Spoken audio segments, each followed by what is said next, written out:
Halo teman-teman, di sini kita akan membahas kronologi terciptanya kalkulus, mulai dari awal mulanya, kesetuannya, hingga pengaplikasiannya hingga sekarang.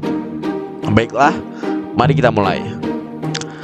Kalkulus berasal dari bahasa Latin yang berarti batu kecil untuk menghitung.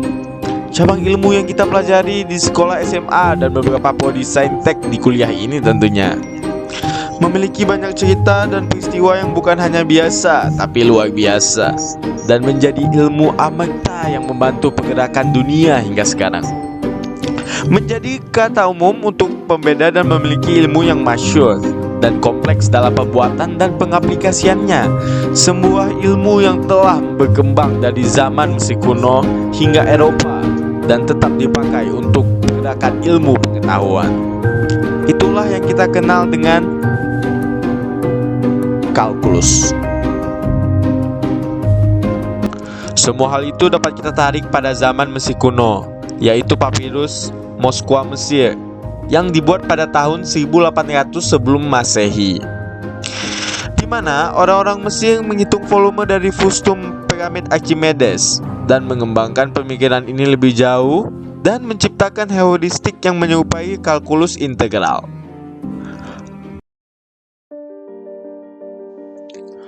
Walau konsepnya telah dikembangkan terlebih dahulu di Mesir, Yunani, Tiongkok, India, Irak, Persia, dan Jepang, penggunaan kalkulus modern dimulai di Eropa pada abad ke-17, sewaktu Isaac Newton dan Gottfried Wilhelm Leibniz mengembangkan prinsip dasar kalkulus. Hasil kerja mereka kemudian memberikan pengaruh yang kuat terhadap perkembangan fisika. Aplikasi kalkulus diferensial meliputi perhitungan kecepatan dan percepatan, kemiringan suatu kurva, dan optimalisasi. Aplikasi dari kalkulus integral meliputi perhitungan luas, volume, panjang busur, pusat massa, kerja, dan tekanan. Aplikasi lebih jauh meliputi deret pangkat dan deret Fourier. Kalkulus juga digunakan untuk mendapatkan pemahaman yang lebih rinci mengenai ruang, waktu, dan gerak. Selama berabad-abad, para matematikawan dan filsuf berusaha memecahkan paradoks yang meliputi pembagian bilangan dengan nol, ataupun jumlah dari deret tak terhingga. Seorang filsuf Yunani kuno memberikan beberapa contoh terkenal seperti paradoks Zeno. Kalkulus memberikan solusi terutama di bidang limit dan deret tak terhingga, kemudian berhasil memecahkan paradoks tersebut. Kalkulus digunakan di setiap cabang sains fisik, sains komputer, statistik, teknik, ekonomi, bisnis, kedokteran, kependudukan, dan bidang-bidang lainnya. Setiap benda dengan massa jenis yang tidak diketahui, momen inersia dari suatu objek, dan total energi dari sebuah objek dapat ditentukan dengan menggunakan kalkulus. Seperti gambar yang kita lihat di samping, yaitu yang pertama ada fisika. Di fisika, bahkan rumus umum dari hukum kedua Newton, yaitu gaya sama dengan massa kali percepatan, menggunakan perumusan kalkulus diferensial karena percepatan bisa dinyatakan sebagai turunan dari kecepatan. Teori elektromagnetik Maxwell dan teori relativitas Einstein juga dirumuskan menggunakan kalkulus diferensial. Pola spiral logaritma cangkang Nautilus adalah contoh klasik untuk menggambarkan perkembangan dari perubahan yang berkaitan dengan kalkulus.